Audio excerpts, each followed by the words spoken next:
What is up, boneheads? It's your favorite skeleton death, and yeah, I'll admit, I'm a weak skeleton. I couldn't get through a fourth day of Phoenix Wright. Hi, Clay, and hello to Diggs, by the way. Oh, hello, Diggs. I'm doing great. How are you? Today, we're going to be playing Monster Prom. Because, like I said, I could not stand a fourth day.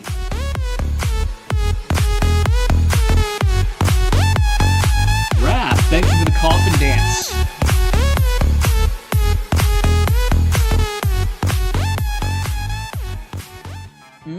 I love it. Oh yeah, by the way, we got sound alerts now.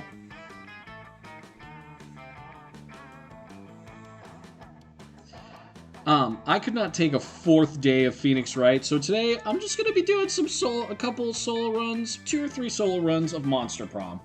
We're going to have some fun with that. And so let's just jump right in, shall we?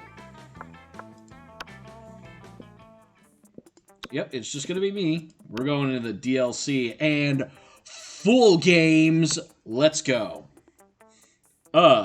Spooky high school, the sweetest years of our lives. Back then, we were young and unafraid. Sometimes reckless, sometimes brilliant, sometimes just stupid, but always willing to live life to the fullest. We were on a wild journey to discover who we really were. Yes, and my name...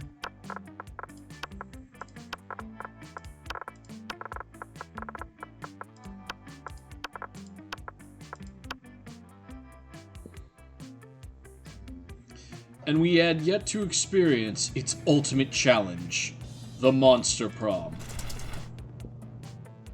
I remember it clearly. 6 weeks were left, and as we fantasized about our dream prom dates, we were all scrambling to catch the attention of one of our 8 most charismatic classmates. Scott Howe, 21 years old, a werewolf athlete who compensated for his rather small brain with a stupidly huge... heart. Miranda Vanderbilt, a sweet mermaid princess who was as cute as she was genocidal. Polly Geist, 22, maybe, a party ghost with an insatiable hunger for all the wrong things. Damien LeVay, 21, a fearless demon with a taste for destruction and a love of fire. Liam de Leoncourt, a hipster vampire whose standoffish demeanor hid the fact that he was truly a lovable dork. Zoe, forever? An eldritch cutie who went from endless deity of the dark realm to ultimate fangirl. I immediately loved Zoe the first time I saw her. Holy shit. Calculester Hewitt Picard, version 1.0. A library computer who has become a sentient robot ready to experience life to its fullest. And Vera Oberlin, a mean, self-made Gorgon with a merciless sense of business. Who do you guys think I should go for this first run? We got our whole big lineup. Oh no. First one to answer will be my target. Let's see who chat likes the most so far. We got Miranda here, we got Damien, we got Scott, Polly, Liam, Calculester, Zoe. Zoe is so awesome.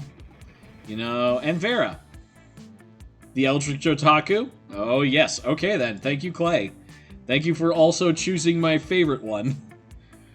We only had 6 weeks to choose our prom date, and even more daunting, we only had 6 weeks to woo them and conquer their hearts. But as I already said, we were young and unafraid, and we were ready to start. Welcome to the Monster Prom stupidest pop quiz ever. All minds are rotten, but they're rotten in so many different ways. Worry no more. We're now using our PhD in bullshit to diagnose what kind of deviant sicko you are. Oh, so you too studied at the University of Phoenix, right? Monster Prom's stupidest pop quiz ever, trademark, will throw a bunch of absurd questions at you and turn your answers into your character stats. That way, each of you will start by having stats that better reflect your true selves. Or you could just play this game a ton and then figure out everything you need to know about the stats, about which answers are actually the best. Let's start. You build a 100-foot statue commemorating an event so that in 1,000 years, archaeologists can learn something about the people of our time. What does the statue represent? Your least favorite political figure being murdered by rabid rhinoceri, which are also covered in badass tattoos. Ooh. The mind-blowing twists of your favorite TV show that clearly changed the life of everyone forever, unlike all that boring stuff they show on the news. Maybe. The glorious instant when your friend stopped you from texting embarrassing stuff to your ex while hella drunk.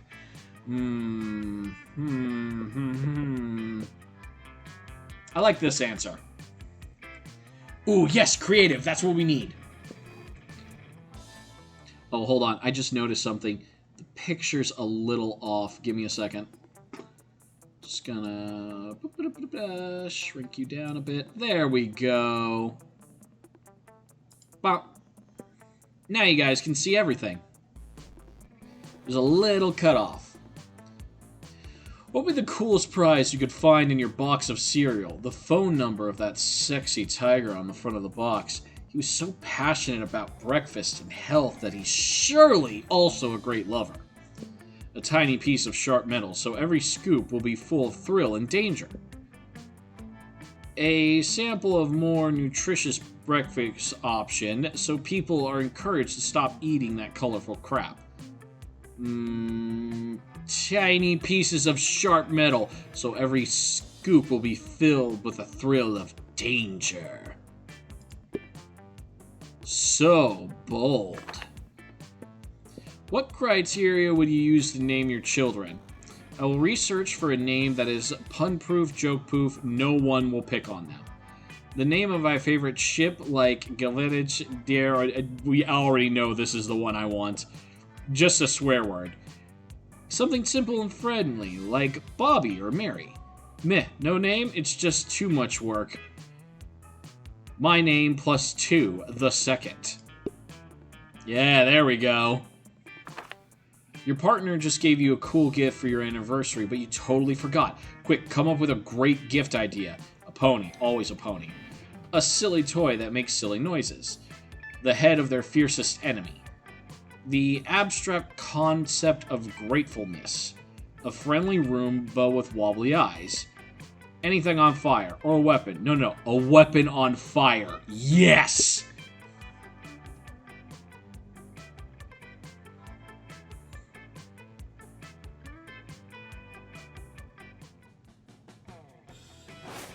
Alright.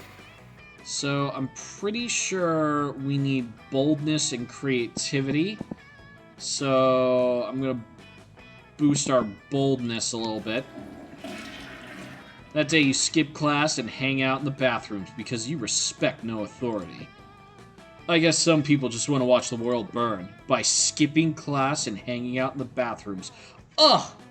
What will society do? I didn't attend my classes! You gave +0 shits, but you gained +2 boldness. You're living your spookiest life when you hear the giggles of an eldritch cutie pie, met by the snorting of an angry prince of hell. I'm not saying that's definitely how you lost your horn, I'm just saying that's one of my headcanons for it. Headcanon? Yeah, how I imagine you lost it in my mind when I think of all the cool adventures everyone at Spooky High must have gone on before I joined you all as a regular girl. Regular girls don't come up to me and ask if I nobly sacrifice my horn for the cause of it because I'm secretly horny for hope. Yeah, no, actually, that sounds like a very reasonable question, Damien. Answer it. Did you do that? Did you secretly sacrifice your horn because you're secretly horny for hope? Do it. Okay, but I also have a spooky high seas AU where the whole school is a pirate ship and you lost your horn because of a bad case of scurvy. What? Fuck scurvy. If I was a pirate, I'd only get the coolest, most dangerous diseases. I also wrote a human high AU where you're not missing your horn at all. You're missing a wang. How is a horn an analogy for a wang? Also, don't answer that! Stop making up cannons about my head. The only cannons I like are the ones with two ends. I'll happily stop making up headcanons if you tell me the real story. I don't like any of these options! You can just tell Zoe that Damien lopped off one of his horns to piss off his dad. You feel like you've heard that somewhere. Friends don't tell friends their other friends' horny secrets. This looks like a job for lying. Ooh, I'm good at that! And maybe, just maybe, you can use your answer to impress one of your other very attractive classmates. As we all know, demon horns are a power. It's not hard to imagine how Damien lost his. Wink. Who gives a fuck about how Damien lost his horn? You just see what the other guy lost. It was most things.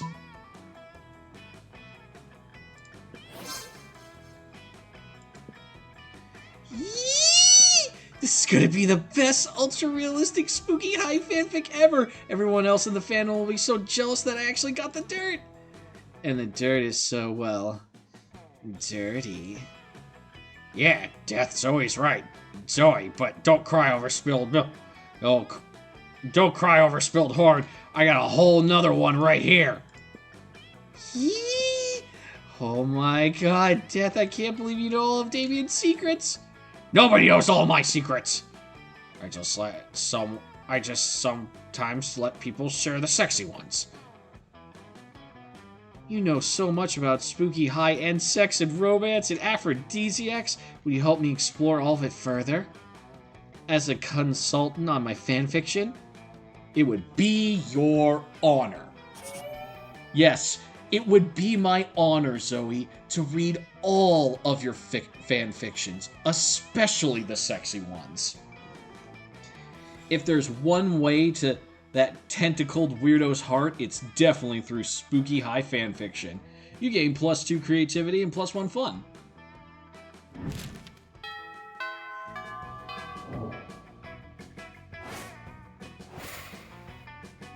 Alright, let's go hang out with him. You walk up to see Damien closely inspecting Zoe's body. I mean, I get it, I would too, but why? Not like that, you Oh, don't call me out, game! You were thinking the exact same thing. What that mouth do? Okay, that sounds bad, but wait for it. Oh, that one? That one's for eating whole live birds. And that one? Crushing up the tiny little bird bones that the other mouth spits out. And what about this mouth over here? That's for screaming obscenities undetectable to human ears. And what about this one? That one's for, I don't actually know. I don't think I've ever noticed that mouth before.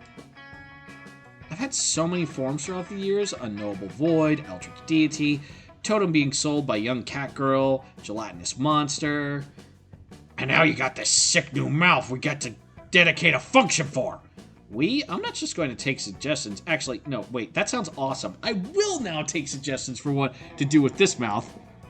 Time to come up with a brilliant mouth use that will clearly impress one of these charismatic and debatable classmates. What about a scream puke mouth for all those times when screaming or puking alone just isn't enough? Maybe one day this mouth could become the death-kissing mouth. That sounds like a charm, and I don't think I have high enough charm for that one. This one sounds like boldness. Oh wait, you know what? Actually, the lunchroom segments are specifically for gaining points. So, yeah, this one. Death, You read my spooky high seas pirate AU? Yes, I did. Because that's almost the exact...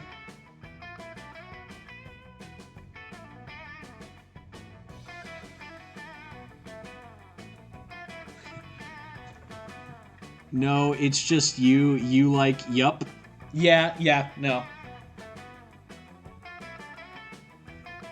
No, it's just who you like. Yeah, it's just who you like, yeah.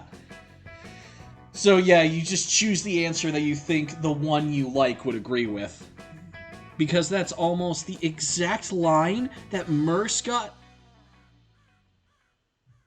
Okay, Clay, what are those numbers? Okay.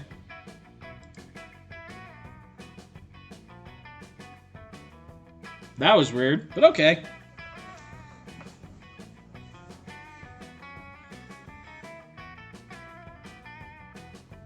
Oh, okay. Oops.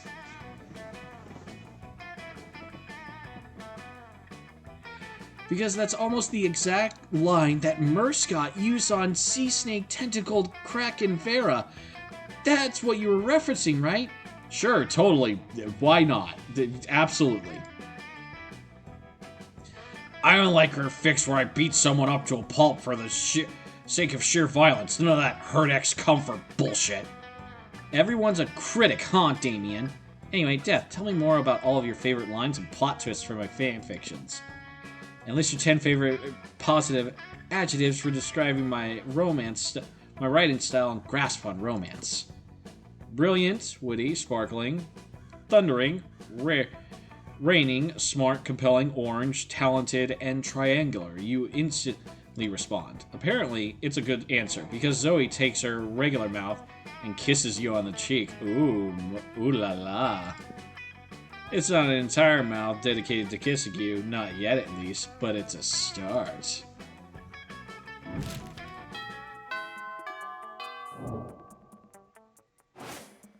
Alright, let's see. Okay, check our stats.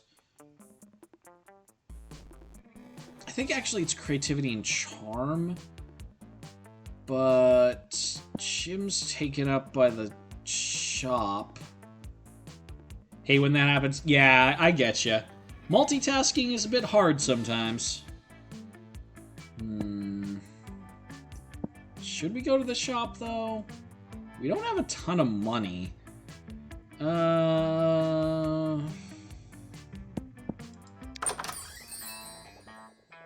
Hey, last night, I read this article on how money causes pocket cancer in the long term.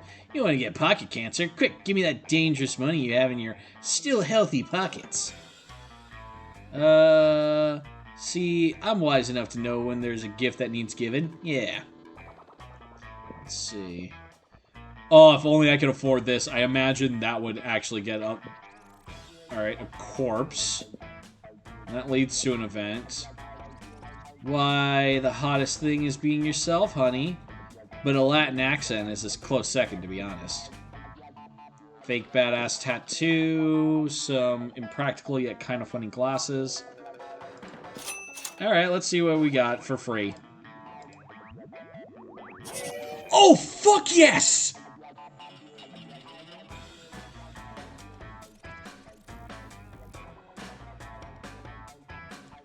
If you're so horrible, you just make your own. Okay, creativity just got a massive boost. We lost in some of the other stats, but okay, we don't need to worry about creativity. We just need to make up the other stats. All right, let's go. All right, let's see here. All right, so I'm pretty sure. Is it creativity fun or creativity charm?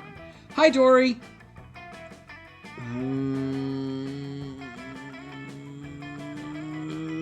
Let's go with charm. Okay, creativity and charm. Everything seems lost. We deliver an inspirational speech that fuels your team spirits, leading to a spectacular comeback. You're clearly a natural-born leader. You gain +2 charm. Okay, awesome. Looking around for a distraction, you spot Scott proudly flexing while Zoe sits before him. fan, cooking out, but just wanted to say hi. Oh, well, thank you for dropping in, Dory. I appreciate that. Oh, yeah, by the by, we have sound alerts now, so that's a thing. You spot Scott proudly flexing while sits before him, frowning into her notebook. You figure she's trying to draw his ripped bod, so you offer to give her some drawing tips. Drawing? What? I'm not drawing anything. I'm writing a fanfic about Scott's muscles. What? Yeah? I thought I was just over here flexing for no reason, like usual. Well, I'm trying to write a fanfic, but so far it's going slower than the first 20 issues of Snail Person Literature Club. You glance at Zoe's notebook. It looks like she's just copied out online encyclopedia's list of all the muscles. Oh, I can help. You know, Coates always says, you can't spell muscles without some of the letters from adversity. You should add a bad guy who fights against all my good muscles. That's already been done already. Oh, it's like you haven't read Scott versus muscle-hating Herbert. And that's exactly my problem. But nobody reads your Scott? That's rude. That's rude, my dude. Okay? Don't ever say that again. What? No, my problem is that I need to put an original spin on this fic, but my mind's more blank than the minds of all those cultists whose thoughts I used to devour. Well, have you thought about adding a bad guy who fights against all my good Scott? Scott, we love you, but... Dude. The conversation is clearly going nowhere, and without your help... Quick. Is quickly going nowhere without your help. Quick, fix Zoe's fic. Scott's right. The story needs an antagonist, and everyone knows the true mortal enemy of the muscle is the leaf scale gulper shark. Many muscles have stories been told, but how many have been told from perspective of the muscles? That sounds like creativity, so we're gonna go with that. Yeah, there we go. Bam! Strong. From the perspective of the muscles. Did somebody say muscles? This is more revolutionary than my spooky high treason French Revolution AU. Starring Polly as the hard-partying ghost of Marie Antoinette. Which tag is better? Biceps x triceps or biceps? Because Vadius Laterus and Vadius Medius counts as self-cessed. Oh my god, I can't even merge this into my spooky ICU Grey's Anatomy mashup AU. I repeat, did somebody say muscles? My brain is shorting out! Zoe is too excited to reply. She's already busy writing the story from an idealistic young pectoral major who falls for a world-weary gluteus maximus. You gain +2 fun and +1 charm. Okay. Alright, at least our fun stats out of the negative. Week 2, noon. Yeah, let's sit with Zoe and Calculister. I go full tilt when I do this. Calculister is enjoying a nice, quiet lunchtime charge when Zoe interrupts his reverie with a question. Hey, Calculister, I'm making a quiz so students can figure out which spooky high vending machine they are. You're friends with the vending machines, right? I am friends with every person. Friend Zoe. But, like, are the vending machines people that you're friends with? That is a rather insulting question. Yes, vending machines are people, and yes, I am friends with them. Oh, so vending machines have feelings. Of course they have feelings. Which feelings? I do not know. I am a terrible friend. Beginning self-destruct sequence. Oh man, don't be sad. We can figure this out together for my quiz. But how can we talk to the vending machines about their feelings? Use pure logic, Cal. Vending machines seem to give away things when you put money in them, so put coins in them and ask them about their feelings. Just look up their manuals on live. I love conducting obsessive online research on all my favorite topics. Don't you, Zoe? I mean, actually, that is actually me. Oh my god, that is actually me.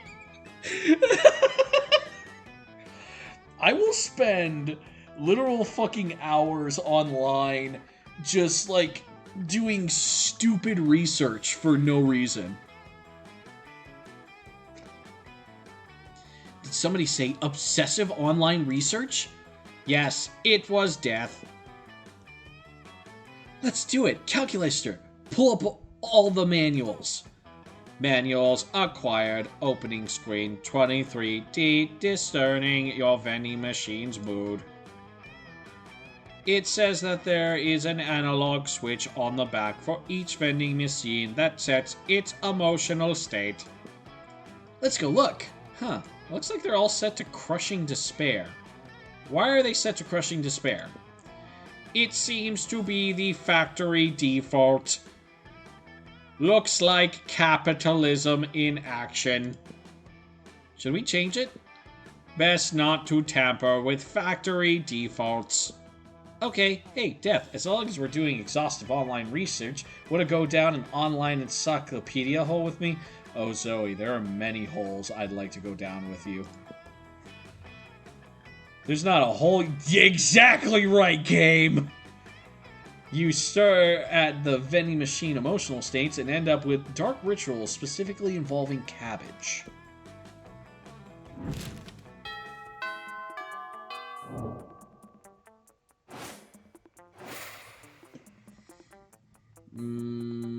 Alright, so let's see.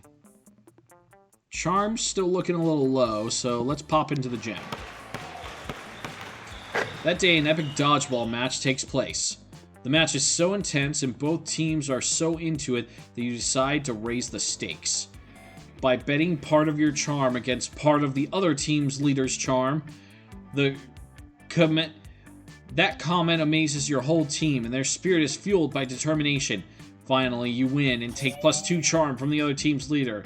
She's now a bit less fabulous. Everyone's favorite Eldritch Cutie Pie, Cutie Patootie, runs up to you, tentacles twitching with excitement. Death, did you hear? Did you hear? TV streaming platform is rebooting Senior Regular Samurai Frogs. I'm so excited. Like, oh my god. Oh my god is right. Oh, miserable gods of TV, why do you keep doing this to us? They're going to ruin SRSF for the next generation. Oh, fuck, it's this guy. For those who don't know this game, this is literally the worst person. Like, the absolute worst person. Like, I want to stab him. So bad. Can I stab him with my mouse? Stab. Stab. Stab, stab, stab, stab, stab. Damn it. I can't stab him. Just like when the SJWs hijacked Human Hunters and they made that all-female reboot, and now young monsters would grow up watching that never know true happiness. TV streaming platform has already ruined Skater Cats from Venus and Ghetto Dolphins, and now they're going to ruin the frogs too. I bet they're all going to be POCs and women anyway. They probably won't even be frogs. I don't know that they are making them people of color and women, but even if they were, aren't they female frogs? Ugh, you would say that. But aren't there? I'm so confused. All the time, Leonard. Why are you like this? At that moment, a middle-aged man pops up from behind what you now notice is a cardboard cutout of a bush, clearly planted there for eavesdropping. Well, hello there, representatives from our sweet, sweet target demographic, he says. I couldn't help but overhear you succinctly encapsulating a generic argument about reboots. Thank you for the lurk, Wrath. Appreciate it. We indeed feared just such backlash from you whippersnappers. Tell me, do any of you have any ideas how we can guarantee this reboot will be a success? I bet it would absolutely impress any classmates you wish to romance. Impressing classmates you wish to romance? Holy shit, that's like your whole thing. Yeah, that's literally my whole reason for existing. Let's do this. Plus, you can't possibly let Leonard chime in, so... New characters, new voice. So wait, what if you just air the same show from 30 years ago, but with a new name? A hip new character to hook the target demo, like a surfer skater dog with a goatee and super cool sunglasses or something. Yes, of course. When adding new characters, there's always danger of facing criticism, unless the character is just so awesome. Oh, what if you add a rabbit with a beard and tattoos who's also a motorcycle? Perfect. He could have a PhD in selfies and kill any industry with a snap of his fingers, just like a true millennial. Plus, he's the national champion of dabbing. Are you kidding? That sounds like some pandering bullshit. And I would consider your input valuable, but that purple chick pitched it with such a calm and even-keeled way that she must be right. I should go get this to the art department right now. And by art department, I just mean my friend Art. He draws things. His name is a mere coincidence. Goodbye, sweet target demographic. I can't believe I designed a character for a major animated series. I can't believe he has a PhD in selfies. You can't believe it's not butter. Just kidding. You believe all of this. Spooky Eye is weird as fuck. But hey, take +2 fun and +1 money as a bonus.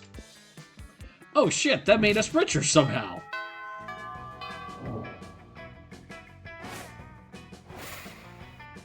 Alright. Okay, so fun is low, and so is boldness. Let's raise our boldness a bit. Skip class and just hang out in the bathrooms because you respect no authority.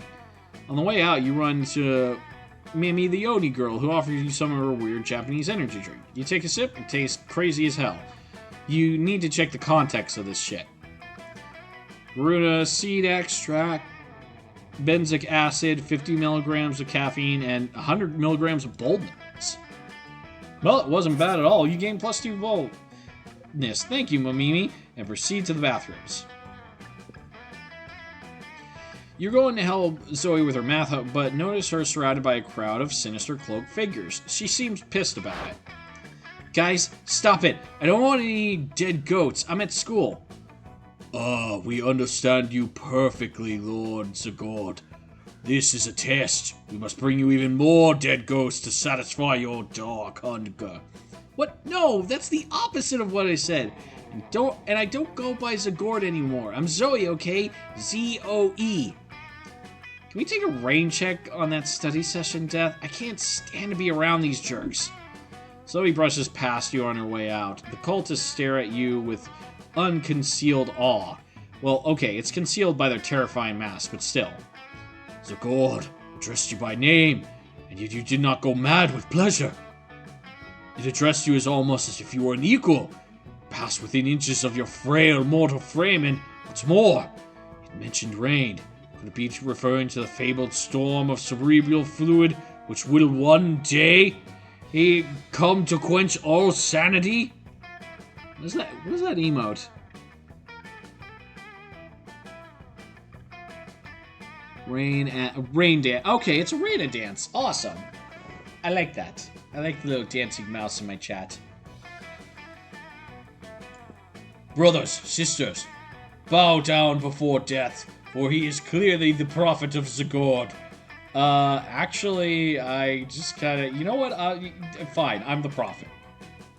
Please, O prophet, guide our worship, for we have noticed of late that our Lord appears dissatisfied with our sacrifices. The blood of many goats once pleased Zagord, and yet now, you do not understand what has changed. She just doesn't want any more dead goats, dude.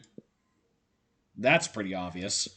Perhaps, given your special relationship with our incomprehensible... Well, no, I wouldn't say it's special yet, but I do want us to be more than just friends, and I really like hanging out with her, and she's cool and stuff, and oh god, I'm rambling, sorry. You could suggest a new sort of sacrifice that would please it. Yeah, fuck it, you got nothing better to do, decide to be a prophet for a day. You tell them what they should really be sacrificing. Sacrifice your own harmful prejudices. But our harmful prejudices are precious to us. They're how we remain reliably unpleasant, the better to please the god. Maybe that's how it was with Zagord, you explain, but Zoe's got an entirely different set of standards that don't involve being a bigot. Ah, your wisdom truly is subtle and deep. Very well, bring out the prejudices. One of the cultists steps forward with a steel-banded box stained with blood and scorched by fire. You're not exactly sure what's inside, but it smells pretty racist. Yeah, it smells like cheap spray tan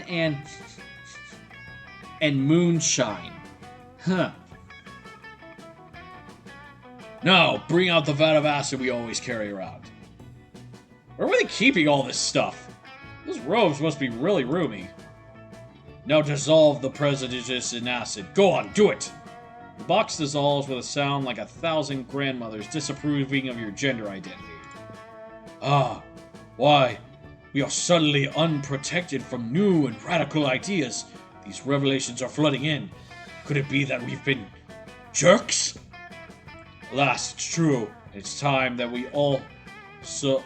It's true also that our Lord demands from us one further sacrifice. It is the greatest sacrifice of all. We must sacrifice the past. The name Zagord is gone. Perished along with the dark timeline. If only it was that easy. Like, seriously, if you could just chuck all of your implicit bias into a vat of acid. It's like, oh, it's gone. It's gone. Huh, I'm suddenly a better person. Well, that was easy. Here and now, we rededicate ourselves to a new cult. The cult of Zoe. Well, that worked way better than you expected. Maybe you can dissolve the prejudice of other bigots in acid too. Or maybe you can just dissolve the bigots in acid. That! I'd invest in acid vats and go around town free of charge. Yo, Clay. Doing the service that society needs. Right there in chat. Either way, you gain +2 charm and +1 boldness.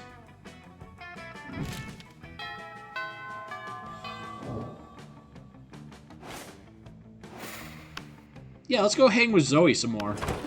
Sit down with Zoe and Calculester. Zoe seems to have brought some fresh sanity today. That is, she has a screaming man strapped to the table and is currently siphoning his sanity out through his eye sockets. Friend Zoe, I am afraid I must take issue with your current practice. What, eating? Eating in a manner which causes a human to repeatedly scream, "Kill me!" while voiding his bowels and bladder. It does not seem nice. Look, I was born this way, okay? Well, not so much born as ripped from the fabric of reality itself and animated with equal parts raw malice and the concept of despair. But still, don't judge me. I do not possess the necessary firmware to judge you. Zoe, I do, however, wish that you would find another way to attain sustenance. You can't stand to see these two at odds.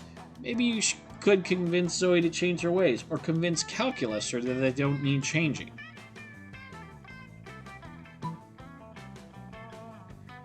Oh, come on, Calculester. Sanity isn't even one of the top 5 worst things Zoe could be devouring from this dude.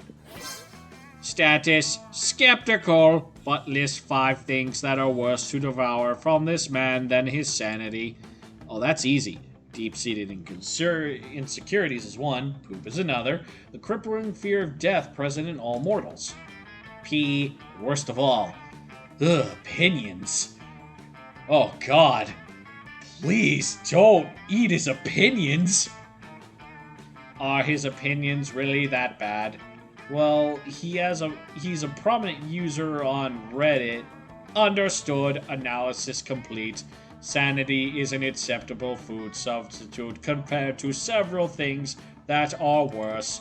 Nice. It's like I always say, when life gives you lemons, compare those lemons to the all-consuming void. The void is way worse than a couple of lemons. Couldn't agree more. Mostly because you're interested in smooching Zoe. But still, yes, I'm very interested in doing that.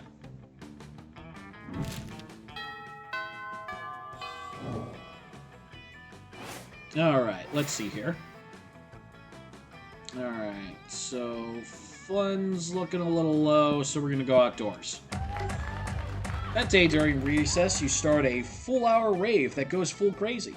You have no idea how it escalated so much, but at one point there was like 300 people. Someone summons demons from a nightmare dimension. The consequence is to sort the fabric of reality itself, but who cares? It's a rad party. Yeah, fucking let's get blitzed. You gain +2 fun. You notice Zoe with a big grin on the amalgamation of chaotic nightmares she has used to form her face. It's adorable. Death, hey, guess what? My latest comic, Who Watches the Watchmen, Half Sex, just got published in Weird Tales magazine. I worked so hard on it. It's finally out there in the world. Nothing can ruin this moment for me. Oh, fuck. Something came to ruin this moment. That sounds like a challenge. Leonard, come on. Why do you always have to slide in my DMs? Delighted moods. Because I must shed light on injustice wherever it arises. What about world hunger, global warming, income inequality, human trafficking? You didn't let me finish. I must shed light on justice wherever it arises, in the world of fandom specifically. Oh, cool. It's not cool, Zoe. It's not cool that publishing houses are showing attention on marginalized authors just because inclusivity is hot right now. I mean, look at you. You've got it all. You're purple, you're allegedly a woman, you come from a hideous dimension beyond mortal comprehension. Any magazine would die to be able to associate with you with its brand, but it's all a shadow marketing stunt. And what's worse, it's distracting from the real injustice that the liberal media is too scared to discuss. What about the artists who aren't part of some cool, sexy, underrepresented minority? What about us? How are we supposed to get recognized? Being talented, asshole. How about that? Zoe worked really hard on her comic, and they published it because it was good.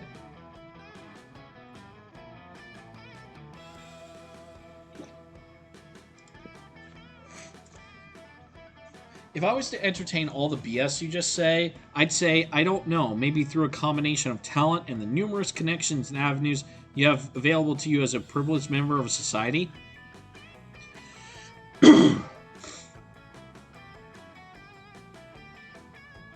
Don't use the P word around me, Missy.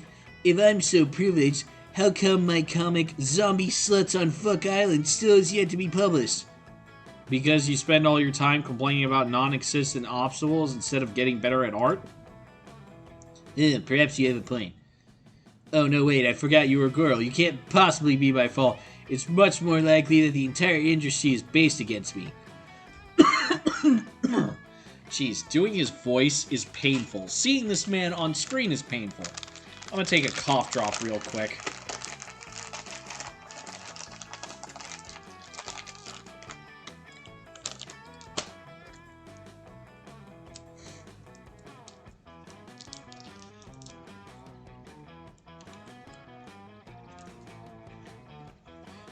Looks like there's only one way to solve this. You're way ahead of her. You select the only option that makes sense. For years, you've possessed the Gem of Garado, a powerful artifact capable of raising 4 people from the dead. Why not resurrect 4 greatest and ask their opinions? Use the Calculus sorting hat to determine the objective value of the 2 comics. That second one sounds like smarts, and this one sounds like creativity, so I'm going to go with it. Oh, that was smarts.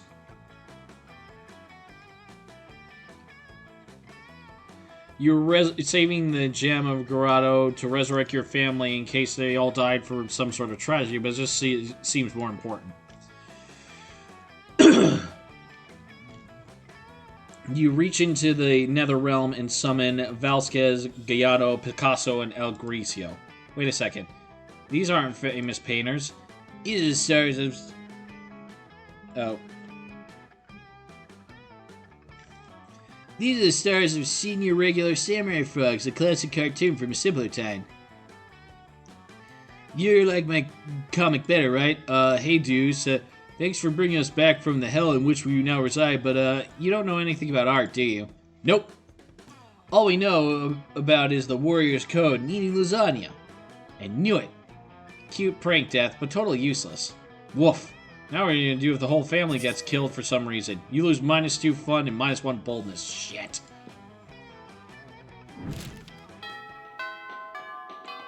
Well, that was bad.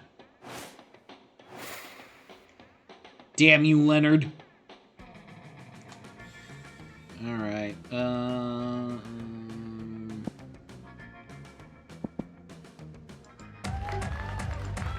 let's try again. You're casually chatting with Juan, the small, magical Latino cat. You start telling him that hilarious story of what happened to you last summer at Monster Camp. You know which one, the one involving the beehive, the blow-up doll of the president, the penguin mask, and the mystery of the Goblin King. Slowly, lots of people start joining to hear your story. By the time you say where the Goblin King was, 100 people or so burst into hysterical laughter. You turn on a mobile app that captures all the laughter and turns it into +2 fun. You spot Zoe and say hello. She seems to be in a pretty good mood. Hey, Death, sorry about running out on you before. I was just overwhelmed by all that cult stuff. Speaking of them, they've actually been a lot better lately. They're still pretty clueless, but at least they haven't given me any more dead animals. Well, what's gotten into them? Well, better not mess with success. Anyway, I gotta go study for my ambush finance midterms later. As Zoe leaves, you notice her cultists peeking around the corner. When she's gone, they sheepishly approach you. Hey, Death. Praise be to you for your unholy wisdom and stuff. We were just wondering. Did Zoe say anything about us? Does she like all the dead goats we're not giving her? Are we using the right pronouns? We love her so much. We want to make sure she's as happy or unhappy or ruthlessly insane as she can possibly be. I love her the most of all. Who said that? Whoever you are, you can't possibly love her more than I do. I'm the one standing at the front. I was standing in front last time. We all look the same because we're wearing masks. Silence. You can't silence me. You're not my Grandmaster. Well, someone is, right? I mean, we have a Grandmaster, don't we? We're kind of a cult movie without a Grandmaster. Don't, do you? That won't do. Please, Death, grant us your wisdom. How shall we choose our Grandmaster?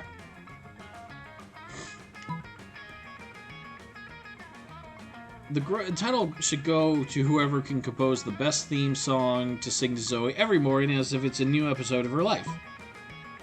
You need to learn to think like your misters. Become a high school student for a day, and the answer will be obvious to you. Going with this one.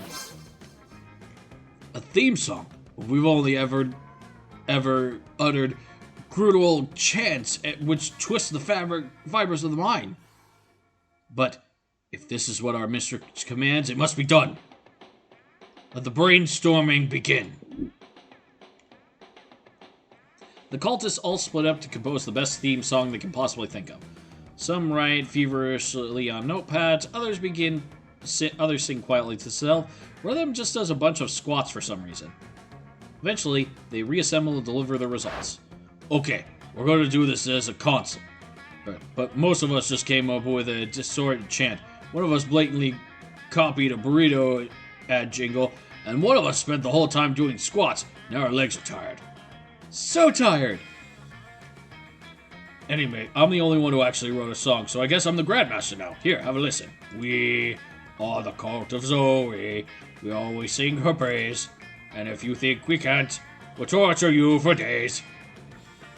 That's why the people of this plane believe in Zoe or else they get slain and eaten.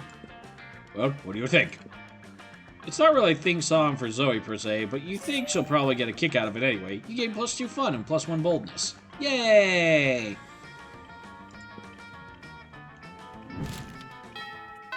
The writing in this game is fire. I love this. I love this game so fucking much.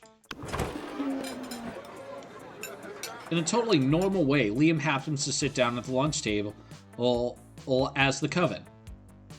Suddenly, you hear a loud gasp from across the every single one of Zoe's mouths is hanging open. You pull up a chair right as Zoe rushes over. what I think it is, Liam and the Coven City. Do I smell a festive revival? Drop it. And by the way, there are only 3 seasons: fall, winter, and eternal contemption of the void. Oh my god, that's totally the classic return to the long-lost alley to save the world once again. Or maybe there's some fire between Liam and Joy. Do you know anything about boundaries? Not really. Listen, we're no longer allies, but that doesn't mean we can't sit at the same table or anything. It's literally just a lunch table. Just a flat piece of wood with 4 legs. It means nothing. Quick, use your boundless compassion and wisdom to mediate this minor dispute between your friends. That's exactly something someone would say if they were hiding a secret double-cross mid-season reveal alliance/romance. I think we're missing the real chemistry here. The lunch table is giving serious fuck-me eyes to the cafeteria floor. Going with the first one. Did you just say gasp, like, out loud instead of just gasping? Sorry, I'm still getting used to non-endless despair deities emotion sounds, like psh and hm, and especially but you're totally right. This is obviously employed to keep me off the set. Holy moly, I can't wait for this season! Zoe looks overjoyed. You better start practicing your own emotional sounds. Yay! Pizzazz and smooch. Oh yeah, definitely that last one.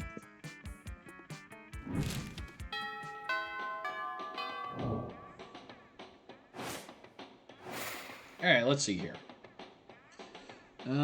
Charm is good. Let's raise boldness a little bit. That gave you skip class and just hang out in the bathrooms because you respect no authority. While in the bathrooms, you tell yourself in the mirror that you're so bold, you would kill a tiny, big-eyed turtle with your bare hands. The monstrous act could instantly give you plus 500 boldness. Come on, you're just talking to yourself in the mirror. What's the merit in that? You know what? You can keep plus 2 boldness for saying that to yourself out loud. Actually, that sounds like just kind of an asshole thing to do. You're chilling with Zoe, watching her draw cute little chibi characters getting eaten by nightmare fluid when Leonard slides into your midst. Oh god, can this finally be the point where I stab him? Please! Your art's not bad for a girl. I might have a major opportunity for you. Oh cool, as much as I hate your casual sexism, I love opportunities. What's up? I'm looking for someone to do a custom drawing for my YouTube channel. It'll be me, but with sunglasses, and my muscles are huge, and as you can tell from my facials there, that I'm right about everything. Yeah, I could probably do that. No guarantee that it won't drive your viewers insane, though. If they go insane, then they weren't true fans to begin with. Great, let's talk a little more about what you want, and then we can negotiate a price for the commission. Excuse me, price? Exposure to my 284 YouTube subscribers isn't enough for you? Yo, that feel when the most unlikable person ever has more followers than you? No? Wow, typical. Here I am about to give you the opportunity and you can't think of anything but money. Did you hear me when I said I have said how many subscribers I have? 284. And that's just right now. By the end of this weekend, it could easily be 285 or 286. And from there, it's just a few orders of magnitude until I hit 600. A real savvy artist would understand the value of getting in good while I'm still on the rise. This could be huge for you. Anyway, talk to you later. No cash right now. I'm investing all my capital in my craft in the hopes of maybe someday becoming a YouTube sensation. You're an artist. Do it for the love of art or whatever dumb fucking reason artists have for doing art shit. Yeah, yo, pay your artists. Always pay your artists. As Leonard pours more and more garbage words out of his mouth, you can feel the air around Zoe turning into pink tentacles of wrath. Uh-oh. If you can't broker a deal between these two, who knows what would happen in reality? Maybe you convince Leonard to pay with something other than money.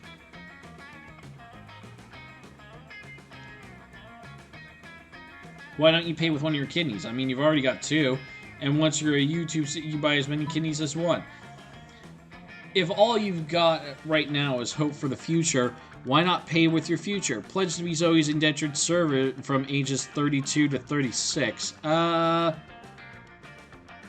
let's go with that. Deal, suckers. What, you think I'm just a regular high school age? I'm a motherfucking Japanese swamp vampire, you utter cucks. I turned 36 600 years ago. Oh, that's okay. I can just extract payment from your past self. What? What do you mean you'll... Oh, fuck my memories.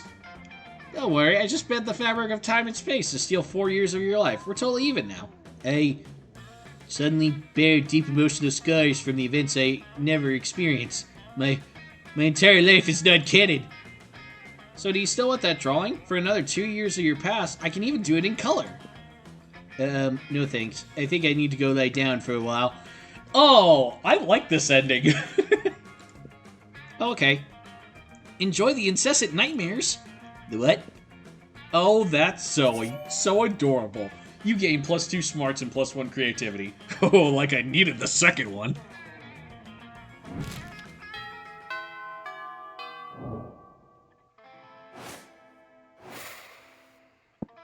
Let's see. Still could use a bit more fun, but they're there. So we'll go with boldness this time. That day you visit the bathrooms to take a number 2. Don't worry, there won't be an illustration of that specific book, thank God. Thing is, you make one of the boldest decisions of your life. You don't put paper on the toilet seat before using it. Gasp! I mean, there's boldness and then there's that.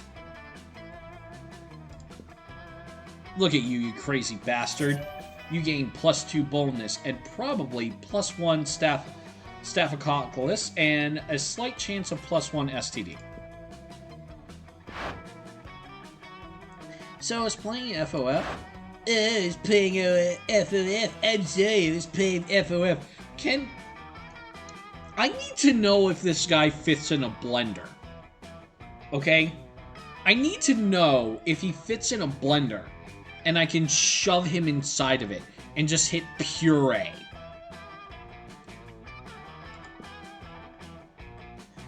Oh, that stands for fuck off fakers, because that's what you are. You're a faker.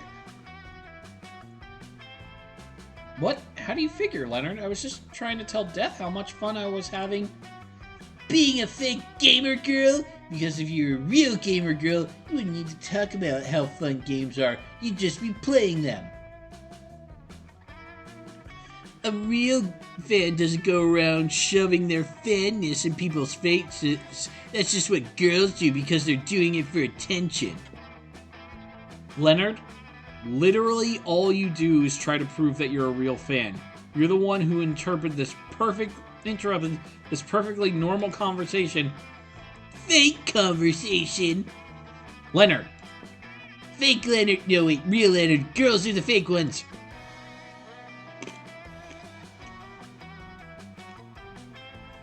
So you're saying there are no real gamer girls? I thought I met one once. She wasn't like all the other girls, right up until she was, and the bitch friend-zoned me and went and dated some asshole chupacabra. Okay.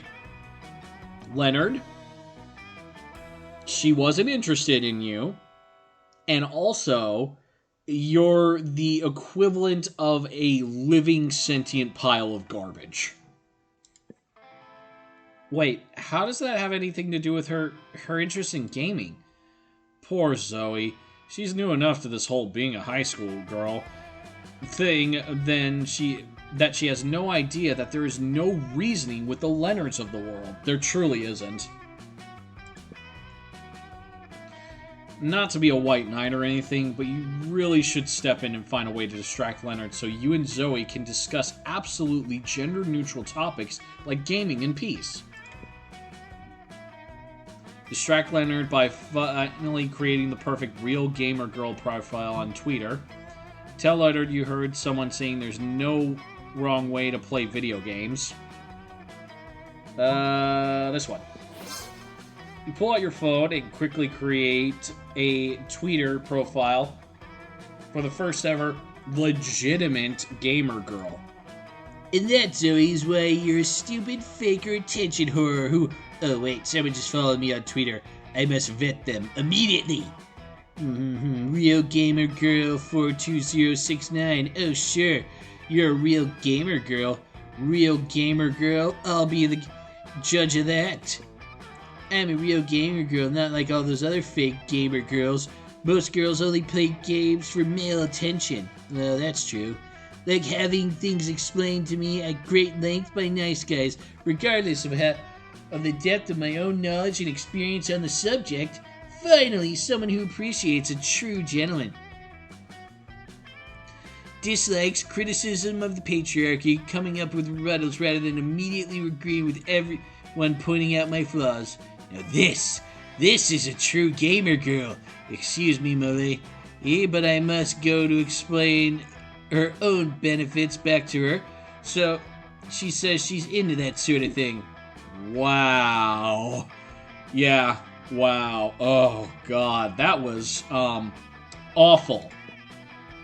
Anyway, I was playing FOF the other day.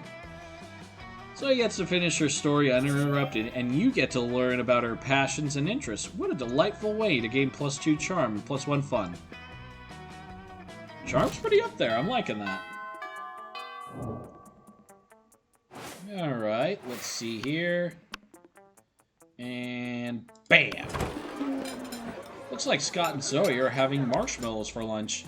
You say that because their cafeteria table is covered in a literal mountain of marshmallows. Zoe slams a marshmallow into her mouth. It's mildly impressive. That's 15 marshmallows. Scott stuffs 6 marshmallows into his mouth at once. It's slightly more impressive. Oh yeah? Well, I'm at...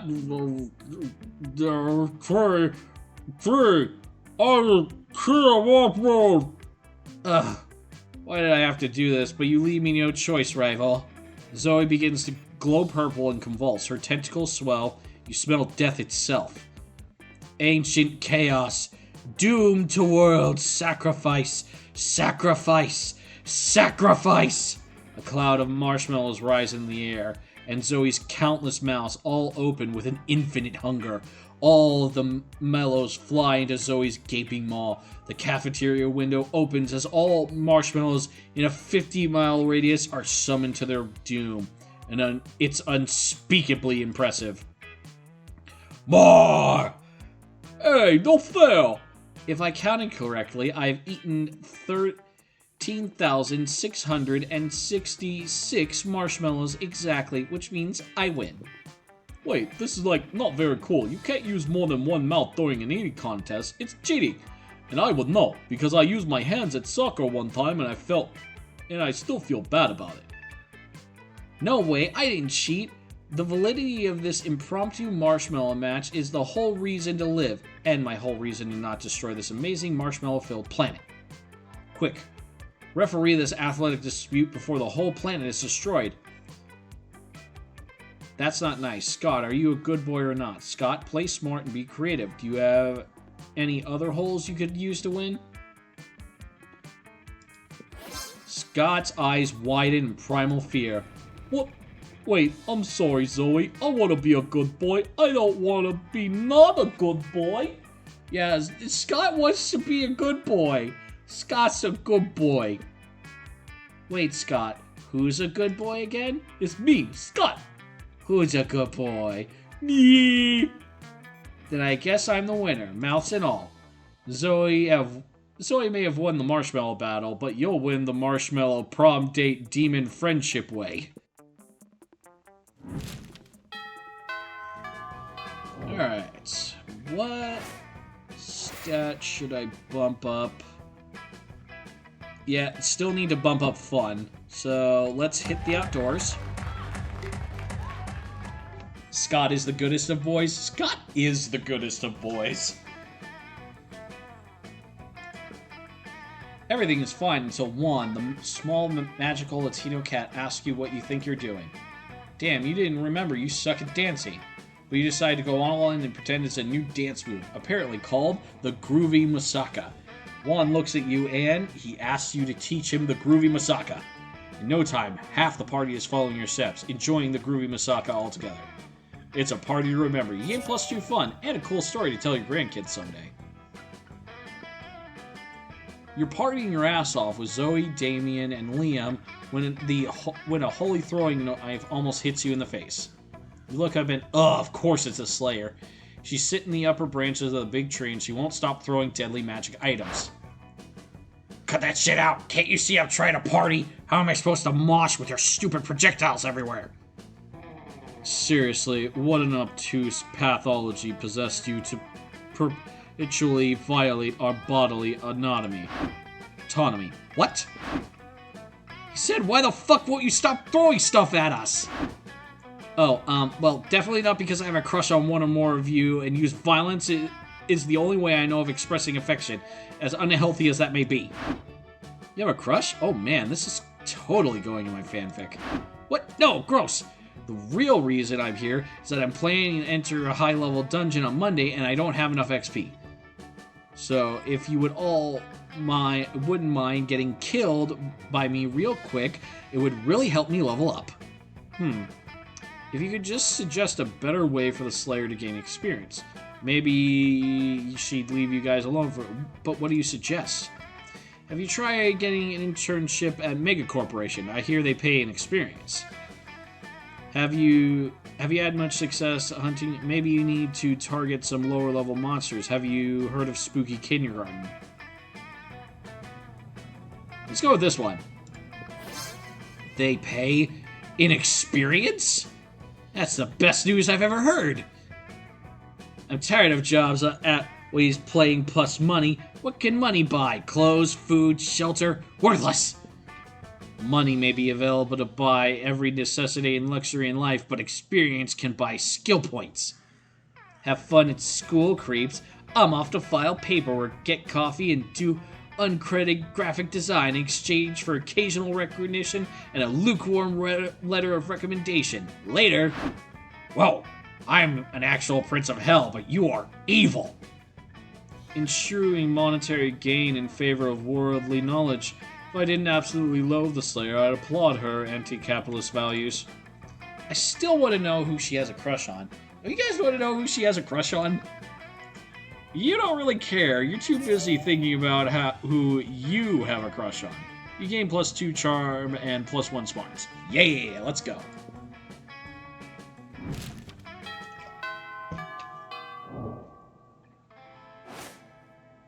Alright, where are we going today? Alright, boldness and fun are still a little... They're at the same, so we'll go with boldness this time. That day you skipped class, intending to spend the term in the bathrooms. Yeah, oh yeah, this run is in the fucking pocket. Let's go. But you encounter 3 wild hyenas on the way here. Who the fuck runs security here? Anyway, you subdue them with the help of a hair comb. God bless the monster scouts and all the idiotic scenarios they prepared you for. By the time you get to the bathrooms, you totally gain +2 boldness.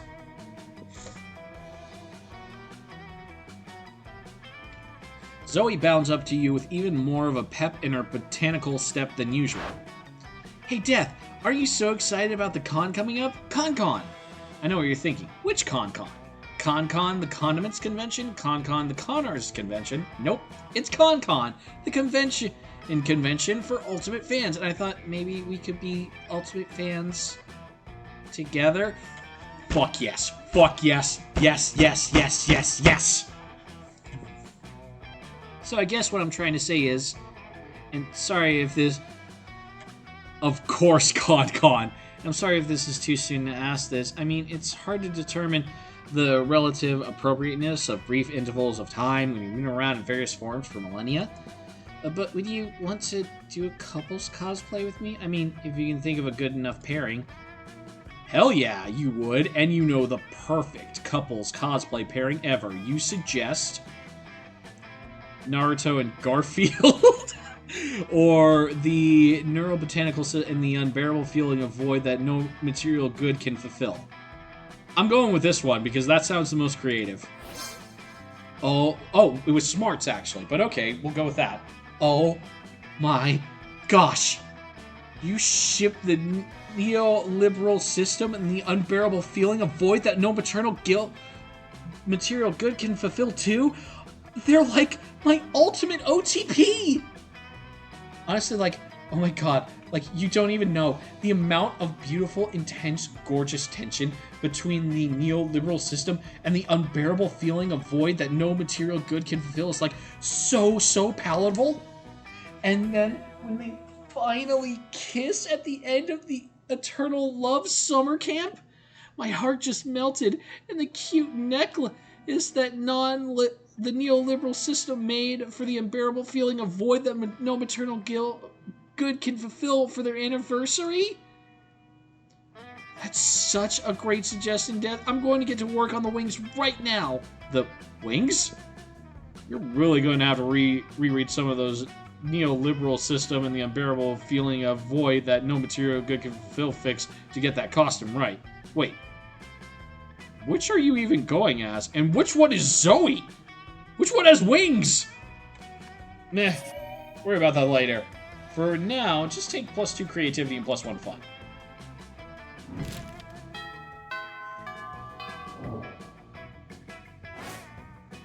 Alright.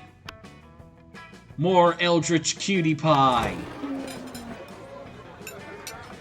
When you get to Damien and Zoe's table, you find yourself in the middle of a pretty tense situation.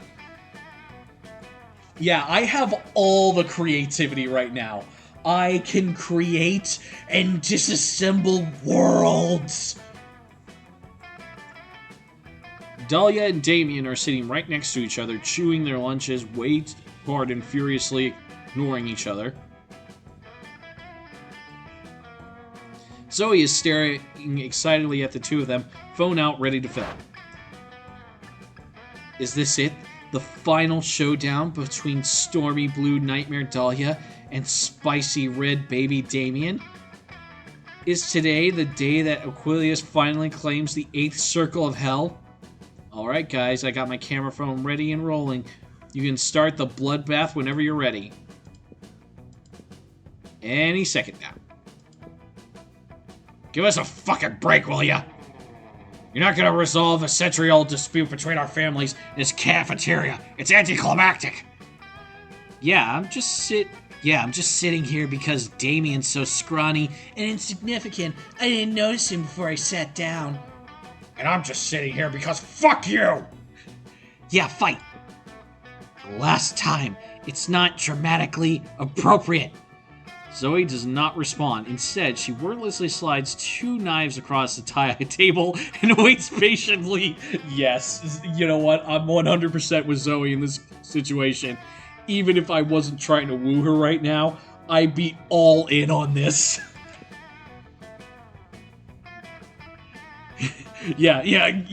Zoe's like, fight. And then when they start fighting, in the middle of it, she'll be like, kiss.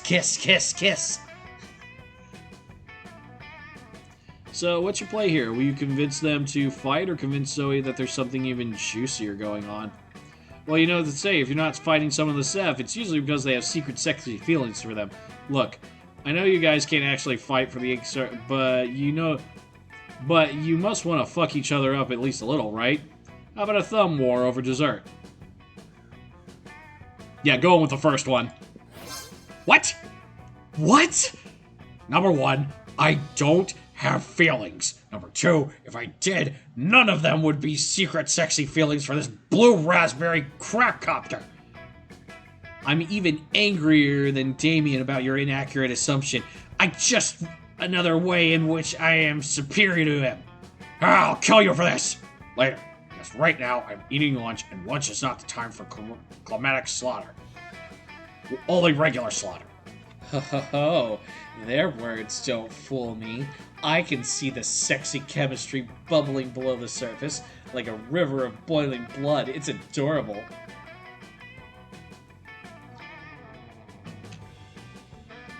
Hey, Death, I notice you haven't tried to fight me to the death either, if you know what I mean. Oh, yeah.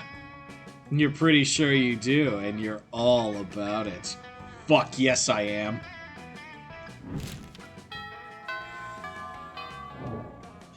Alright,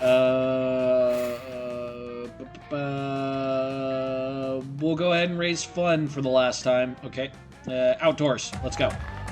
That day during recess, you start a half-hour rave that goes full crazy. You spot Juan, the small magical Latino cat, who seems a bit sad. He expresses to you that he's worried that people are so used to calling him Juan, the small magical Latino cat, that now everyone defines him only by his size, magicality, ethnicity, and species. He's more than that.